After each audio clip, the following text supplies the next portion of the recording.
For my community assessment project, I chose Loveland, Ohio. I chose this because this is a city that I grew up in, and there is now an issue that there never was when I was going to school there. Loveland, Ohio is a unique community in the suburbs of Cincinnati that services 3 different counties: Claremont, Hamilton, and Warren. It is about 5 square miles and continuously growing every year. There are nearly 53,000 residents in the city of Loveland, and the median household income is $83,000, and it's a great place to start a family. The school district is also top in the tri-state, and that brings a lot of families in as well. The top 3 community health problems in Loveland, Ohio were childhood obesity, smoking, and substance abuse. The top 3 community health strengths were community-based activities, easy access to healthcare, and older adult living assistance. The priority problem that I found was that there was an increase in illicit drug use among the population of Loveland, Ohio. I chose this priority problem because the age of drug overdoses is being seen in younger and younger age of children. The goal for Loveland, Ohio was to decrease the number of individuals who are dependent on a substance on a daily basis. My objective statements were: acknowledge that substance abuse starts in the high school setting and implementation must start here, and work with local school teachers and educate them on early signs of substance abuse and how playing around with drugs at a young age can affect the student.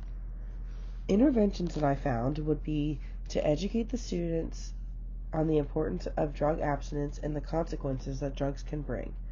This could be done by bringing in ex-drug addicts who are now disabled due to MVAs or struggled with being homeless. This is important because it may affect the students more if they hear an actual story from someone who had this issue themselves. Or you could also have a seminar for teachers to be able to check on children if they suspect drug use and get them help early. This would be beneficial because it has not been done yet. Due to privacy, teachers would need consent at the beginning of the year to be able to do this by parents. Partnerships and resources that would help this be possible would the principal would maybe need to speak and approve the guest speaker. The course lead of the class would need to contact an organization that educated faculty on early signs of drug abuse. The guest speaker would take place in the auditorium, so that would need to be arranged by the course lead of when the auditorium was available.